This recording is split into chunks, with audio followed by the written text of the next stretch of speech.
नमस्कार दोस्तों, मैं आप सभी का आपके अपने परिवार जीएस फोकस में स्वागत करता हूं। तो आज हम बात करने वाले हैं सभी अंतर्राष्ट्रीय संगठनों के ऊपर और इसमें देखिए हम सभी महत्वपूर्ण फैक्ट के ऊपर बात करेंगे, जहां से परीक्षाओं में प्रश्न पूछे जाते हैं। आज का सेशन आपके सभी जैसे मान लीजिए यूपी पुलिस, आरपीएफ, एमटीएस का कोई भी एग्ज़ाम हुआ, आरओ, चाहे ये स्टेट पीसीएस की एग्ज़ाम है कोई, वहाँ पे यहाँ से फैक्चुअल क्वेश्चन बनते ही बनते हैं। तो आज सभी महत्वपूर्ण संगठनों को हम वन लिनियर क्वेश्चन के थ्रू पहले कवर करेंगे, फिर हम बीच बीच में उनसे रिलेटेड एमसीक्यू भी लगाते रहेंगे, जिनके जवाब आपको कमेंट सेक्शन में देते रहना है। तो चलिए आज के सेशन को स्टार्ट करते हैं और देखते हैं आज का ये महत्वपूर्ण सेशन। जैसे हमने बात किया था, यहाँ पे आपको क्वेश्चन वन लिनियर फॉर्मेट में पहले मिलेंगे, फिर आपको एमसीक्यू फॉर्मेट में मिलेंगे। यहाँ पे क्या करना है, आपको ध्यान से पढ़ना है, ध्यान से मुझे सुनना है और अपने कॉपी में ना नोट्स बनाते रहिएगा। वैसे तो पीडीएफ मैं दे दूंगा, लेकिन आप भी नोट्स बनाते रहिएगा, ठीक है। तो यहाँ पे देखिए सबसे पहले आपसे पूछा जाता है यूएनओ का फुल फॉर्म। तो यूएनओ का फुल फॉर्म होता है यूनाइटेड नेशन ऑर्गेनाइजेशन, ठीक है। तो याद रखिएगा इसको। उसके बाद देखिए दूसरा प्रश्न क्या है, संयुक्त राष्ट्र संघ दिवस किस तिथि को मनाया जाता है। तो संयुक्त राष्ट्र संघ दिवस ये क्या है दोस्तों, वही यूएनओ ही है, ठीक है। यूनाइटेड नेशन ऑर्गेनाइजेशन का हिंदी है। तो ये 24 अक्टूबर को मनाया जाता है, ये आपको याद रखना है, बहुत महत्वपूर्ण है। उसके बाद देखिए क्या है तीसरा प्रश्न, संयुक्त राष्ट्र संघ में हिंदी में भाषण देने वाले प्रथम व्यक्ति कौन है। तो दोस्तों ये मोस्ट इंपॉर्टेंट है, अब इसको मोस्ट इंपॉर्टेंट कर लीजिएगा, वो है अपने अटल बिहारी वाजपेयी जी, ठीक है। तो ये भी याद रखेंगे आप। उसके बाद देखिए क्या है, संयुक्त राष्ट्र संघ की स्थापना किस वर्ष हुई थी। बात यूएनओ की ही हो रही है, ठीक है। तो 1945 में हुई थी, डेट 24 अक्टूबर था। तो इतनी बातें आप याद रखेंगे इस पेज पे। अब यहाँ पे देखिए क्या है, संयुक्त राष्ट्र संघ के ध्वज की पृष्ठभूमि श्वेत रंग, जैतून की दो ऊपर की ओर खुली हुई शाखाएं, बीच में विश्व का मानचित्र, हल्की नीली पृष्ठभूमि। यूएनओ ने इस ध्वज को कब अंगीवमत किया, ठीक है। तो ये डेट है अक्टूबर 1947 का। तो आप याद रखेंगे। एक तरह से मोटा मोटी आपसे प्रश्न अगर पूछा जाए कि वर्तमान में जो यूएनओ का सिंबल है या फिर लोगो है, यह किस वर्ष एक्सेप्ट किया गया था, तो दोस्तों अक्टूबर 1947 में, ठीक है। चलिए अब यहाँ पे देखिए प्रश्न नंबर 6 क्या है, संयुक्त राष्ट्र संघ की अधिमानतः भाषाएं, जैसे मान लीजिए संयुक्त राष्ट्र संघ में जो भी भाषाएं हैं, जितनी भी भाषाओं में कार्य होता है, ठीक है, वो अलग हैं, लेकिन यहाँ पे जितनी भाषाएं हैं संयुक्त राष्ट्र संघ में वो कौन कौन सी हैं, अंग्रेजी, फ्रेंच, चीनी, अरबी, रूसी तथा स्पेनिश। अब इसमें आपसे प्रश्न पूछा जा रहा है कि कार्य करने की कौन कौन सी भाषाएं हैं। तो दोस्तों अंग्रेजी और फ्रेंच में ही कार्य होता है, किसका, यूएनओ का, ठीक है। वैसे तो इसमें कितने भाषाएं हैं देख लीजिए, अंग्रेजी, फ्रेंच, चीनी 3 हो गए, अरबी, रूसी, स्पेनिश 3 ये हो गए, 6 भाषाएं टोटल हैं, लेकिन कार्य करने की केवल 2 भाषाएं हैं, अंग्रेजी और फ्रेंच। तो यहाँ से आपसे प्रश्न पूछा जा सकता है। अब देखिए क्या है, संयुक्त राष्ट्र संघ का मुख्यालय कहाँ पे है, तो न्यूयॉर्क में, याद रखेंगे। संयुक्त राष्ट्र संघ के वर्तमान महासचिव कौन है, तो दोस्तों अभी भी एंटोनियो गुटेरस ही हैं। यहाँ पे गुटारेस लिखा हुआ है, लेकिन एंटोनियो गुटेरस है, ठीक है। तो याद रखेंगे आप। उसके बाद क्या है, वर्तमान में संयुक्त राष्ट्र संघ के सदस्य राष्ट्रों की कुल संख्या कितनी है, तो दोस्तों 193 है, ठीक है।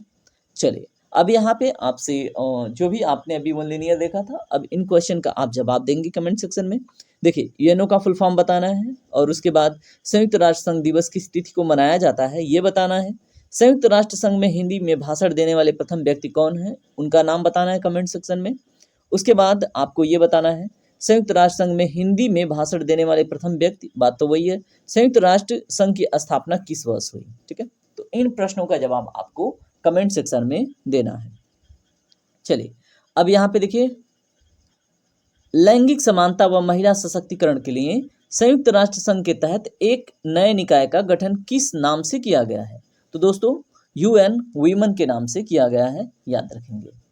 चलिए यहाँ पे देखिए क्या है, भारत यूएनओ का सदस्य किस वर्ष बना, तो दोस्तों 1945 से ही है, जिस वर्ष इसकी स्थापना हुई थी तब से ही भारत इसका सदस्य है, ठीक है। कौन से 2 देश यूएनओ के सदस्य देश नहीं हैं, तो दोस्तों वेटिकन सिटी और ताइवान इसके सदस्य देश नहीं हैं, याद रखेंगे आप। संयुक्त राष्ट्र महासभा की प्रथम महिला अध्यक्ष कौन थी, वो भी भारत से, ठीक है। तो दोस्तों भारत से श्रीमती विजय लक्ष्मी पंडित थी, तो आप याद रखेंगे। संयुक्त राष्ट्र संघ में वीटो का अधिकार किसे प्राप्त है? तो दोस्तों सुरक्षा परिषद के जो अस्थाई सदस्य देश हैं उसमें 5 देश हैं, ठीक है। तो उनको अस्थाई जो सदस्य हैं उनको वीटो का अधिकार है, ठीक है। तो उन 5 देशों के ऊपर हम बात करेंगे। उसके पहले कुछ महत्वपूर्ण प्रश्नों को देखिए। संयुक्त राष्ट्र संघ में वीटो का अधिकार किसे प्राप्त है? तो वही बात है सेम, अस्थाई सदस्य जो हैं सुरक्षा परिषद के उनको। अब यहाँ पे देखिए वीटो का अर्थ पूछा जा रहा है, ठीक है। तो वीटो का अर्थ होता है निषेधात्मक वोट।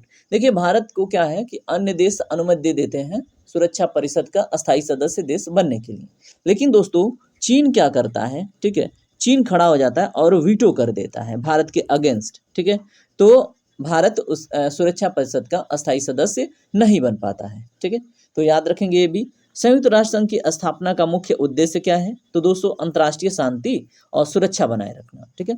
तो ये इंपॉर्टेंट फैक्ट है, सारे फैक्ट पे आप ध्यान रखेंगे। चलिए और देखिए क्या है, संयुक्त राष्ट्र संघ के अस्थाई सदस्य कौन कौन से देश हैं? तो दोस्तों देखिए वही जो 5 देशों की बात हुई थी, अब उन्हीं के ऊपर चर्चा हो रहा है, ठीक है। तो संयुक्त राज्य अमेरिका है, उसके बाद यूके है, उसके बाद रूस है, चीन है और फ्रांस है, ठीक है। तो आप याद रखेंगे, याद करने का आसान तरीका है। देखिए नॉर्थ अमेरिका महाद्वीप से केवल एक देश है जिसका नाम है यूएसए, ठीक है। याद हो गया आपको। उसके बाद अगर हम यूरोप महाद्वीप की बात करें तो यूरोप से 2 देश हैं, एक तो यूके और दूसरा हो गया आपका फ्रांस, ठीक है। ये 2 देश आपको याद हो गए। उसके बाद से अब रूस देख लीजिए, रसिया है, रसिया का आधा हिस्सा यूरोप में आता है और आधा आता है एशिया में, ठीक है। तो रसिया प्लस और चीन, ठीक है। तो ये कितने टोटल हो गए? 5 देश हो गए और इनको याद रखना है, यहाँ से प्रश्न पूछा जाता है एग्जाम में, ठीक है। उसके बाद यहाँ पे क्वेश्चन नंबर 18 देखिए, अंतर्राष्ट्रीय न्यायालय कहाँ स्थित है? तो दोस्तों हेग नीदरलैंड में, ठीक है। तो याद रखेंगे, बड़ा ही महत्वपूर्ण प्रश्न यहाँ से बनता है।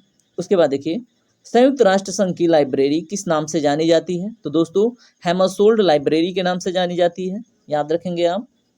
संयुक्त राष्ट्र घोषणा पत्र की मूल प्रति कहाँ सुरक्षित रखी गई है? तो संयुक्त राष्ट्र घोषणा पत्र की मूल प्रति जो है अमेरिका के राष्ट्रीय पुरालेखागार में रखी गई है, ठीक है। तो अगर ऐसा प्रश्न पूछे तो आपको पता होना चाहिए। संयुक्त राष्ट्र संघ के प्रमुख अंग कौन कौन से हैं? ये बड़ा ही महत्वपूर्ण है दोस्तों, तो याद रखेंगे आप। एक तो महासभा, दूसरा सुरक्षा परिषद, तीसरा है आर्थिक सामाजिक परिषद, चौथा है सचिवालय, पांचवा है अंतर्राष्ट्रीय न्यायालय, छठा है न्यासी परिषद, ठीक है। तो इनके ऊपर आपका ध्यान हमेशा रहना चाहिए क्योंकि यहाँ से एग्जाम में प्रश्न पूछे जाते हैं, ठीक है। तो इसमें सबसे ज़्यादा जो महत्वपूर्ण है वो सुरक्षा परिषद है, याद रखेंगे। उसके बाद अंतर्राष्ट्रीय न्यायालय, ये ज़्यादातर पूछा जाता है, ठीक है। और अभी हमने देखा था अंतर्राष्ट्रीय न्यायालय का हेडक्वार्टर कहाँ पे है? हेग नीदरलैंड में। चलिए बात करेंगे अन्य प्रश्नों पे। संयुक्त राष्ट्र अंतर्राष्ट्रीय बाल संकट कोष का मुख्यालय कहाँ पे है? तो दोस्तों न्यूयॉर्क अमेरिका में, ठीक है। तो याद रखिएगा। उसके बाद क्या है, संयुक्त राष्ट्र संघ की कार्यपालिका को क्या कहते हैं? तो दोस्तों सुरक्षा परिषद कहते हैं। संयुक्त राष्ट्र संघ की कार्यपालिका क्या कहलाती है? सुरक्षा परिषद, ठीक है। तो अभी हमने बात किया था जो महत्वपूर्ण है, ठीक है। उसके बाद देखिए क्या है, संयुक्त राष्ट्र के चार्टर में कितने शब्द, धाराएं व अध्याय हैं? तो दोस्तों 10,000 शब्द हैं, 111 धाराएं हैं, 19 अध्याय हैं, ठीक है। ये जानकारी आपको होनी चाहिए। संयुक्त राष्ट्र मुख्यालय हेतु भूमि किसने दान में दी थी? तो दोस्तों जॉन डी रॉकफेलर ने। इनका नाम उतना महत्वपूर्ण नहीं है जॉन डी रॉकफेलर का, फिर भी आप याद रखिएगा। संयुक्त राष्ट्र का मुख्यालय कब बनकर तैयार हुआ? तो दोस्तों 1952 में बनकर तैयार हुआ, ठीक है। तो ये भी बात आप याद रखेंगे। संयुक्त राष्ट्र संघ के मुख्यालय में कितने कर्मचारी कार्यरत हैं? दोस्तों 10,000, ठीक है। चलिए अन्य प्रश्नों के ऊपर बात करते हैं। संयुक्त राष्ट्र संघ का मुख्यालय कब बनकर तैयार हुआ? 1952। संयुक्त राष्ट्र संघ के मुख्यालय में कितने कर्मचारी कार्य करते हैं? 10,000। संयुक्त राष्ट्र संघ का मुख्य प्रशासनिक अधिकारी कौन होता है? तो दोस्तों महासचिव, और वो अभी भी कौन है? एंटोनियो गुटेरस, ठीक है। तो दोस्तों एंटोनियो गुटेरस का नाम आप याद रखेंगे। उसके बाद महासचिव का कार्यकाल कितना होता है? 5 वर्ष का होता है, याद रखिएगा, ये महत्वपूर्ण है कार्यकाल। उसके बाद अन्य प्रश्नों पे देखिए, संयुक्त राष्ट्र संघ की प्रमुख व्यवस्थापिका का नाम बताइए। तो दोस्तों महासभा है। जैसे महासभा का कार्य क्या होता है दोस्तों, देखिए कोई भी दिवस घोषित होता है ना, विश्व पृथ्वी दिवस, विश्व जल दिवस या फिर विश्व फॉरेस्ट दिवस, ये कोई भी दिवस घोषित होता है तो वो महासभा करती है, ठीक है। यूनाइटेड नेशन जनरल असेंबली करती है, ठीक है। तो आप याद रखेंगे। संयुक्त राष्ट्र संघ से जुड़ा पहला विशिष्ट संगठन कौन सा है? तो दोस्तों अंतर्राष्ट्रीय श्रम संगठन, ठीक है। तो संयुक्त राष्ट्र संघ से जुड़ा पहला विशिष्ट संगठन अंतर्राष्ट्रीय श्रम संगठन है, जिसको ILO कहते हैं, ठीक है, इंटरनेशनल लेबर ऑर्गेनाइजेशन। चलिए अब यहाँ पे कुछ प्रश्नों का जवाब दीजिएगा और उसके बाद हम आगे बढ़ेंगे। देखिए अभी आपने ध्यान से पढ़ा तो आपको पता होगा वीटो का अधिकार किसे प्राप्त है। तो इन दिए गए ऑप्शंस में से किसको प्राप्त है, आप बताइए। सुरक्षा परिषद के अस्थायी सदस्यों को, है ना। आपको भी पता होगा, आप कमेंट में जरूर जवाब दे रहे होंगे, ठीक है। संयुक्त राष्ट्र संघ में वीटो का क्या अर्थ है, मैंने आप लोग को बताया, क्या, मैं मना करता हूँ, ठीक है, यानी कि निषेधात्मक वोटिंग। उसके बाद प्रश्न नंबर 7 देखिए क्या है, संयुक्त राष्ट्र संघ की स्थापना का मुख्य उद्देश्य क्या है। तो दोस्तों इसमें देखिए हमने आपको बताया था अंतर्राष्ट्रीय शांति और सुरक्षा बनाए रखना, है ना। तो ये सभी प्रश्न आपसे आराम से बन गए। उसके बाद इन प्रश्नों का जवाब दीजिए। संयुक्त राष्ट्र संघ का मुख्यालय कब बनकर तैयार हुआ, इसका जवाब दीजिए कमेंट सेक्शन में। संयुक्त राष्ट्र संघ के मुख्यालय में कितने कर्मचारी कार्यरत हैं, इसका भी जवाब चाहिए मुझे। संयुक्त राष्ट्र संघ का जो मुख्य प्रशासनिक अधिकारी है वो कौन होता है, वो भी अभी हमने तुरंत देखा था, ठीक है। इन सभी प्रश्नों का जवाब मुझे कमेंट सेक्शन में आप सभी से चाहिए, ठीक है। चलिए अब हम बात करेंगे अन्य टॉपिक के ऊपर। देखिए संयुक्त राष्ट्र संघ के प्रमुख व्यवस्थापिका का नाम महासभा, इसके ऊपर हम बात कर चुके हैं। संयुक्त राष्ट्र संघ से जुड़ा पहला विशिष्ट संगठन ILO अंतर्राष्ट्रीय श्रम संगठन, इसके ऊपर भी बात कर चुके हैं। चलिए अब हम बात करेंगे कुछ अन्य महत्वपूर्ण संगठनों के ऊपर। अब यहाँ पे देखिए विश्व पर्यटन निगम वर्ल्ड टूरिज्म ऑर्गेनाइजेशन का जो स्थापना हुआ था वो कब हुआ था। तो दोस्तों 1925 में हुआ था और इसका मुख्यालय मैड्रिड जो स्पेन में है वहाँ पे स्थित है, ठीक है। और स्पेन कहाँ पे दोस्तों, यूरोप में, ठीक है। तो ये आप याद रखेंगे। स्पेन की एक विशेषता है, यहाँ पे लोग आग पे डांस करते हैं, ठीक है, ये भी याद रखेंगे आप। चलिए यूरोपीय संघ की स्थापना कब हुई थी दोस्तों, जिसको हम यूरोपियन यूनियन के नाम से जानते हैं।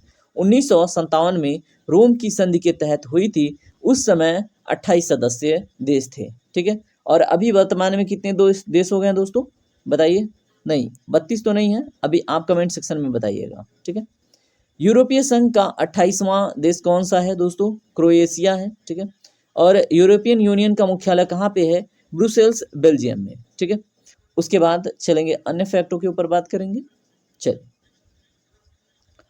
यूरो को वैधानिक मुद्रा के रूप में कब अपनाया गया। तो दोस्तों 1 जनवरी 2002 को यूरो को एक वैधानिक मुद्रा के रूप में अपनाया गया, ठीक है। वर्तमान में यूरो कितने देशों की मुद्रा है, तो 19 देशों की, याद रखेंगे आप। चलिए अन्य फैक्ट के ऊपर बात करते हैं। यूरो अपनाने वाला 19वां देश लिथुआनिया था, ये भी बहुत महत्वपूर्ण है, याद रखेंगे। सार्क की स्थापना कब हुई, तो दोस्तों सार्क की स्थापना कब हुई, 7 से 8 दिसंबर 1985 में हुई थी। इसके सदस्य मतलब कितने हैं, 8 सदस्य हैं। भारत के जो पड़ोसी देश हैं वही सार्क के क्या हैं, सदस्य, ठीक है। सार्क का मुख्यालय कहाँ है, तो काठमांडू नेपाल में। सार्क का प्रथम शिखर सम्मेलन कब और कहाँ हुआ था, तो दोस्तों 1985 में ढाका बांग्लादेश में हुआ था, ठीक है। इसके अध्यक्ष उस समय HM इरशाद थे, ठीक है। और देखिए सार्क का प्रॉपर फुल फॉर्म आप मुझे कमेंट सेक्शन में लिख के बताइएगा, ठीक है। साउथ एशियाटिक और उसके बाद क्या है, रीजनल कॉपरेशन तो है लेकिन इसमें एक ए और है, इसका फुल फॉर्म आप हमें बताइएगा, ठीक है। चलिए एसोसिएशन है एक्चुअली वो, South Asiatic Association of Regional Cooperation, ठीक है। तो आप मुझे एग्जैक्टली बताइएगा, एग्जैक्टली मैं रिकॉल नहीं कर पा रहा हूँ, ठीक है। चलिए अब हम बात करेंगे अन्य फैक्टों के ऊपर। अब यहाँ पे देखिए सार्क की स्थापना कब हुई, हमने देख लिया 7 से 8 दिसंबर 1985 में हुई थी, जिसके सदस्य संख्या कितनी थी, 8। सार्क का मुख्यालय काठमांडू नेपाल में है। सार्क का प्रथम शिखर सम्मेलन कहाँ पे हुआ था, हमने देख लिया 1985 में ढाका बांग्लादेश में। सार्क के 8 सदस्य देश कौन कौन से हैं, भारत, पाकिस्तान, बांग्लादेश, नेपाल, भूटान, श्रीलंका, मालदीव एवं अफगानिस्तान, ठीक है। तो इन 8 देशों को आप याद रखेंगे क्योंकि सार्क से रिलेटेड क्वेश्चन पूछा जाता है, ठीक है। चलिए अब यहाँ पे देखिए पुनः वही 8 देश कौन कौन से हैं। उसके बाद भारत में सार्क सम्मेलन कहाँ पे हुआ था, तो नई दिल्ली में पूर्व प्रधानमंत्री स्वर्गीय राजीव गांधी की अध्यक्षता में नवंबर 1986 में हुआ था। कहाँ पे हुआ था, नई दिल्ली में, ठीक है। तो प्रथम सार्क सम्मेलन की बात हो रही है। उसके बाद अगर आपसे प्रश्न पूछा जाए रेड क्रॉस की स्थापना कब हुई थी, तो दोस्तों 1863 में हेनरी ड्यूरांट के द्वारा किया गया था। ठीक है, रेड क्रॉस की स्थापना। उसके बाद देखिए रेड क्रॉस का मुख्यालय कहाँ पे स्थित है, जेनेवा में। और मैंने रेड क्रॉस का उद्देश्य आप लोग को बता रखा है, कमेंट सेक्शन में जरूर बताइएगा। उसके बाद यहाँ पे देखिए क्या है, रेड क्रॉस का मुख्यालय जेनेवा, स्विट्जरलैंड। रेड क्रॉस को कितनी बार नोबेल शांति पुरस्कार मिला है, तो दोस्तों 3 बार, 1917, 1944, 1963 में। मैंने रेड क्रॉस का उद्देश्य आप लोग को बताया था। ठीक है, आईसीआरसी का उद्देश्य मैंने बताया था, आईसीआरसी का फुल फॉर्म भी बताया था। आईसीआरसी का फुल फॉर्म आप मुझे कमेंट सेक्शन में बताएंगे। ठीक है, और मैंने बताया था ये विश्व स्तर पर किसी भी मुद्दे को उठाकर शांति के लिए, शांति का उद्देश्य इसका रहता है। ठीक है, तो इसीलिए इसको शांति पुरस्कार भी मिला है। ठीक है, तो विश्व स्तर पर किसी भी मुद्दे पे ये अपना मत देता है और उस पर विचार करता है, उसे संज्ञान में लेता है। ठीक है, और इसीलिए इसको शांति पुरस्कार 3 बार मिला है, 1917, 1944, 1963 में। ठीक है, चलिए अन्य फैक्ट के ऊपर बात करते हैं। रेड क्रॉस दिवस कब मनाया जाता है, 8 मई को, बहुत महत्वपूर्ण है। एमनेस्टी इंटरनेशनल का गठन कब किया गया, तो दोस्तों लंदन में पीटर में बेंसन द्वारा 28 मई 1961 में किया गया था। ये आप याद रखेंगे। एमनेस्टी इंटरनेशनल का मुख्यालय कहाँ है, तो दोस्तों लंदन में है, याद रखेंगे आप। एमनेस्टी इंटरनेशनल मानवाधिकारों के हनन की जांच करता है, जिसे सन कब शांति का नोबेल पुरस्कार प्राप्त हुआ था, तो दोस्तों एमनेस्टी इंटरनेशनल को भी मानवाधिकार के लिए क्या है, उसके रक्षण में, उसके ऊपर मतलब चर्चा परिचर्चा के लिए शांति नोबेल पुरस्कार मिल चुका है 1977 में। तो आप याद रखेंगे। ठीक है, और इसमें सबसे महत्वपूर्ण क्या है, स्थापना और इसका मुख्यालय। ठीक है, तो लंदन में है, याद रखेंगे आप। उसके बाद क्या है, एमनेस्टी इंटरनेशनल मानवाधिकारों के हनन की जांच करता है। अब इसको शांति पुरस्कार कब मिला था, वो भी नोबेल शांति पुरस्कार 1977 में। अब यहाँ पे आ गया इंटरपोल। तो इंटरपोल की स्थापना कब हुई थी, 1923 में। और इंटरपोल की फुल फॉर्म अंतर्राष्ट्रीय आपराधिक पुलिस संगठन। ठीक है, क्या है, इंटरपोल। ठीक है, क्या है, अंतर्राष्ट्रीय इंटरनेशनल और आपराधिक क्रिमिनल पुलिस संगठन। ठीक है, तो आप याद रखेंगे। चलिए अब हम बात करेंगे अन्य फैक्ट्स के ऊपर। इंटरपोल का मुख्यालय कहाँ पे है, तो दोस्तों लियोन, फ्रांस में। उसके बाद नॉन अलाइन मूवमेंट की बात हो रही है। गुट निरपेक्ष आंदोलन कब हुई थी, तो दोस्तों इसकी स्थापना 25 देशों द्वारा 1961 में बेलग्रेड में हुआ था। ये बहुत ही महत्वपूर्ण है। ठीक है, तो गुट निरपेक्ष आंदोलन की स्थापना कब हुई थी, तो 25 देशों द्वारा 1961 में। NAM सदस्य संख्या 120 है। इसका पहला शिखर सम्मेलन कब हुआ था, कहाँ हुआ था, तो 1961 में बेलग्रेड में, अभी हमने देखा था। ठीक है, उसके बाद नॉन अलाइन मूवमेंट यानी कि गुट निरपेक्ष आंदोलन के संस्थापक व प्रणेता कौन थे, तो दोस्तों पंडित जवाहरलाल नेहरू, नासिर तथा मार्शल टीटो। ठीक है, तो 3 व्यक्ति हैं जिसमें भारत के पंडित जवाहरलाल नेहरू भी सम्मिलित हैं। ठीक है, उसके बाद अब नॉन अलाइन मूवमेंट का जो सचिवालय है, मुख्यालय है, कहाँ पे है, अगर ऐसा प्रश्न बने तो दोस्तों काठमांडू, नेपाल में। ठीक है, उसके बाद देखिए अरब लीग की बात हो रही है। ये क्या है, अरब राष्ट्रों का एक संघ है। इसकी स्थापना कब हुई थी, 22 मार्च 1945 में हुई थी, जिसका मुख्यालय काहिरा यानी मिस्र में, और इसकी सदस्य संख्या 22 है। ठीक है, तो वर्तमान में अरब लीग में कितने मेंबर हैं, आप कमेंट सेक्शन में जवाब दीजिएगा। ठीक है, CTBT की स्थापना कब हुई थी, दोस्तों 19 नवंबर 1966 को हुई थी। ठीक है, तो CTBT का फुल फॉर्म आप हमें कमेंट सेक्शन में जरूर बताइएगा। ओपेक की स्थापना कब हुई थी, तो दोस्तों 14 नवंबर 1960। ओपेक देश होते हैं जो तेल से जो आता है ना, क्रूड ऑयल, उससे रिलेटेड इनका एक अपना संगठन होता है। उस पर अपना ये सब डिसीजन लेते हैं कि जो क्रूड ऑयल है अंतर्राष्ट्रीय लेवल पे उसकी प्राइस क्या रखनी है। ठीक है, तो 14 नवंबर 1960 को क्या हुआ था, इसकी स्थापना हुआ था बगदाद में। आप लोग याद रखेंगे 14 नवंबर 1960 का डेट। और इसका मुख्यालय कहाँ पे है दोस्तों, वियना में। और देखिए ओपेक का मेंबर वियना नहीं है, ऑस्ट्रिया नहीं है, फिर भी इसका हेडक्वार्टर कहाँ पे है, वियना में। ये थोड़ा सा मतलब एक तरह से आप कह सकते हैं ना, कॉन्ट्रडिक्शन वाला पॉइंट है, लेकिन आप याद रखेंगे ओपेक के मेंबर में वियना नहीं आता, ऑस्ट्रिया देश नहीं आता, फिर भी इसका हेडक्वार्टर वियना में है। ठीक है, और इसकी सदस्य संख्या 12 है, आप याद रखेंगे। अब यहाँ पे देखिए नाटो की स्थापना कब हुई थी, ऐसा प्रश्न है, तो 12 देशों द्वारा 4 अप्रैल 1949 को। ठीक है, तो 4 अप्रैल 1949 को 12 देशों द्वारा नाटो की स्थापना हुई थी, याद रखेंगे। अब नाटो का यहाँ पे क्या है, मुख्यालय पूछा जा रहा है, ठीक है। और नाटो का फुल फॉर्म अगर पूछ लिया जाए NATO, ठीक है, तो क्या है, नॉर्थ अटलांटिक ट्रीटी ऑर्गेनाइजेशन, ठीक है। तो आप याद रखेंगे उत्तर अटलांटिक समझौता संगठन, ठीक है। उसके बाद यहाँ पे देखिए क्या है, इसकी स्थापना की बात है तो 4 अप्रैल 1949 हमने देख लिया। अब इसका मुख्यालय है ब्रसेल्स, बेल्जियम में, ये भी आप याद रखेंगे, ठीक है। उसके बाद अगर आपसे प्रश्न पूछा जाए कि वर्तमान में इसमें कितने सदस्य देश हैं, तो 32 सदस्य देश हैं, जो अपडेटेड डाटा है, याद रखेंगे आप। एशियान का गठन कब हुआ था, ये बड़ा ही महत्वपूर्ण प्रश्न आपसे पूछा जाता है, ठीक है, कि आसियान का गठन कब हुआ था। तो दोस्तों 8 अगस्त 1967 को हुआ था और इसका मुख्यालय जकार्ता में है, जो कि इंडोनेशिया में है, और इसके सदस्य देशों की संख्या 10 थी जब इसकी स्थापना हुई, ठीक है। तो याद रखेंगे। उसके बाद देखिए यहाँ पे क्या है, एपेक की स्थापना नवंबर में कब एवं कहाँ पे की गई थी, ठीक है। तो दोस्तों एपेक की स्थापना 1989 में हुई थी, जिसका मुख्यालय सिंगापुर तथा सदस्य 21 हैं, ठीक है। तो यहाँ पे एशियान और एपेक देशों की स्थापना अलग अलग है, ठीक है। तो याद रखेंगे आप, एपेक की स्थापना 1989 में, इसका मुख्यालय सिंगापुर में, और सदस्य कितने हैं, 21। लेकिन आसियान की स्थापना कहाँ पे हुई, 8 अगस्त 1967 को, इसका मुख्यालय जकार्ता में है, ठीक है। तो एपेक कंट्री और एशियन कंट्री में डिफरेंस है, याद रखेंगे आप, ठीक है। अब यहाँ पे देखिए नाफ्टा की स्थापना कब हुई, तो दोस्तों 1992 में, ठीक है। तो याद रखिएगा आप।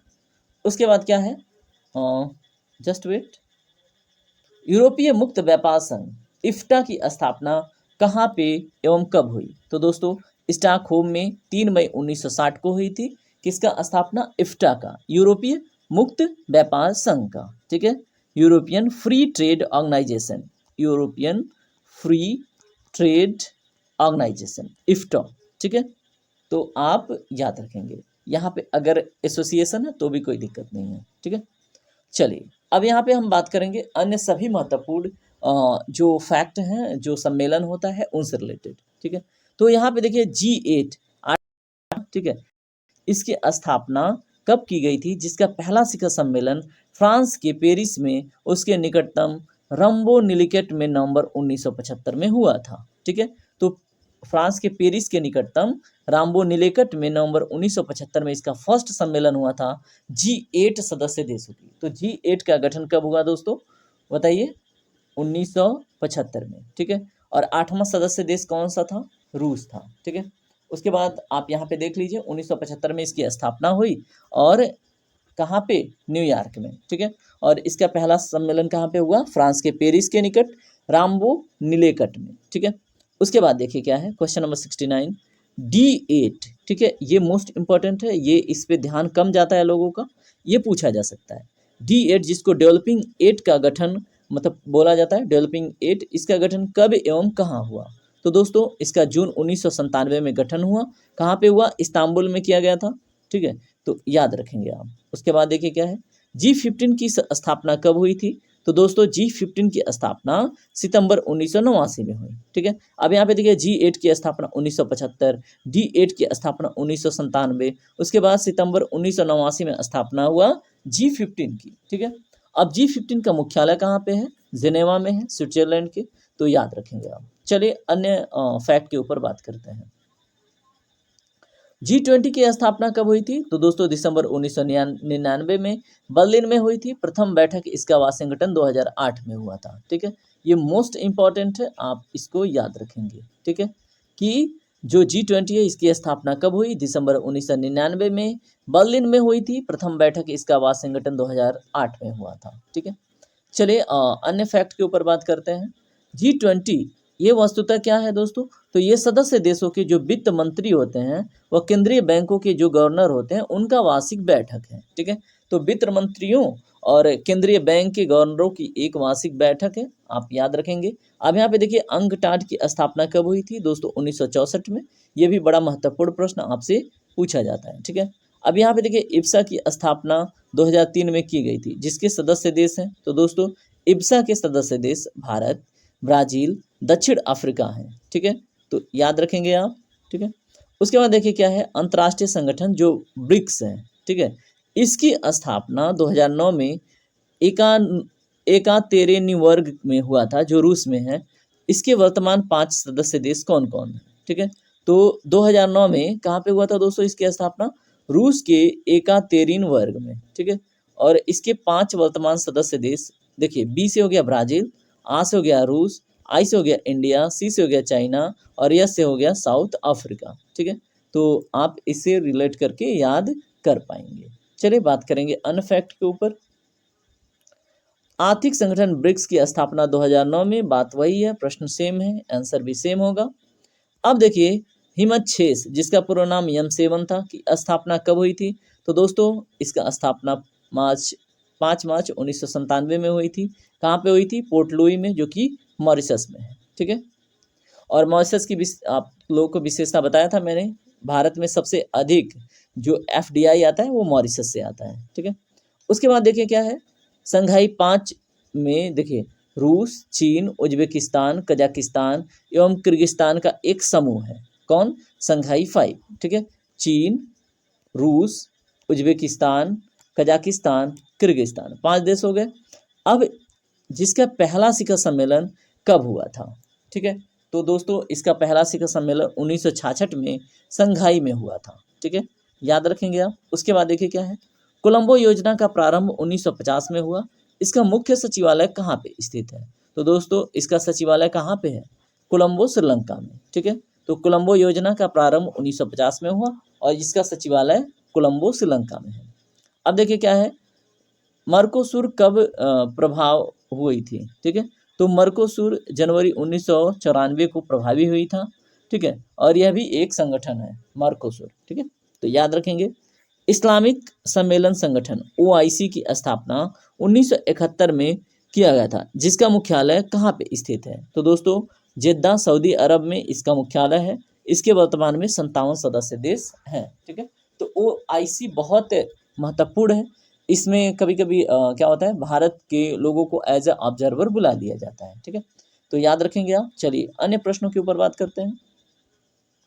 बेल्जियम, नीदरलैंड, लक्जमबर्ग व्यापारिक संगठन क्या है? वेनुलक्स की स्थापना कब हुई थी? तो दोस्तों यहाँ पे वेनुलक्स, यहाँ पे क्या है, बी मीन्स क्या हो गया? बेल्जियम। उसके बाद क्या है, एन मीन्स हो गया नीदरलैंड। उसके बाद क्या है, एल से लक्जमबर्ग। और क्या है ये? व्यापारिक एक प्रकार का संगठन है, ठीक है। तो इसकी स्थापना कब हुई? 1948 में हुई थी। इसका मुख्यालय ब्रुसेल्स, बेल्जियम में है, ठीक है। तो देखिए मैक्सिमम हमने 2-3 संगठन देखा जिसका हेडक्वार्टर ब्रुसेल्स, बेल्जियम में है। आप हमें बताएंगे वो कौन कौन से ऑर्गेनाइजेशन थे जिनका मतलब हेडक्वार्टर ब्रुसेल्स, बेल्जियम में था, ठीक है। चलिए बात करते हैं अन्य फैक्ट के ऊपर। देखिए यहाँ पे मैक्सिमम चीज़ें रिपीट हो चुकी हैं, ठीक है। तो इस पेज को क्विट करते हैं, आते हैं यहाँ पे, ये भी हमने देख लिया है, ठीक है। अब यहाँ पे देखिए क्या है, गुआम का गठन मई में हुआ था। तो कब हुआ था? तो मई 2006 में हुआ था, आप याद रखेंगे। अंकटाड के प्रतिपादक का श्रेय और किसको जाता है और मुख्यालय कहाँ पे है?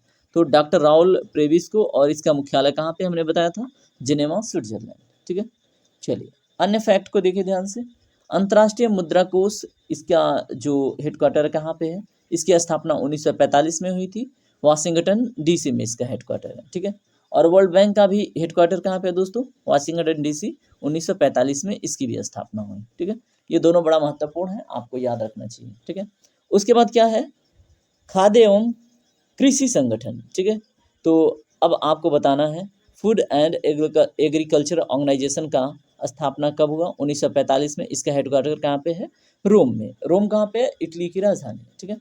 उसके बाद विश्व व्यापार संगठन, वर्ल्ड ट्रेड ऑर्गेनाइजेशन, इसकी स्थापना 1995 में हुआ। इसका हेडक्वार्टर कहाँ पे है? जेनेवा में, ठीक है। तो ये भी बात आप याद रखेंगे। उसके बाद से देखिए कुछ विशेष वर्ष हैं, इनको याद रखिए। उसके बाद से हम कुछ क्वेश्चंस देखेंगे। उम्मीद करूंगा उन सभी क्वेश्चन का जवाब आप दे पाएंगे बड़ी आसानी से, ठीक है। चलिए कोपरनिकस वर्ष किस डेट को मनाया जाता है? तो डेट नहीं है, वर्ष है, 1973 में, ठीक है। 1973 को कोपरनिकस वर्ष के रूप में मनाया गया था, ठीक है। अब कोपरनिकस ने क्या किया था दोस्तों? ग्रहों का जो सही क्रम है वो बताया था, ठीक है। विश्व जनसंख्या वर्ष किस वर्ष को मनाया गया था? 1974 को। अंतर्राष्ट्रीय महिला वर्ष 1975 को। अंतर्राष्ट्रीय बाल वर्ष 1979 को। और अंतर्राष्ट्रीय विकलांग वर्ष 1981 को। ठीक है, तो क्रम से आप याद रखेंगे। विश्व जनसंख्या वर्ष किसको? 1974।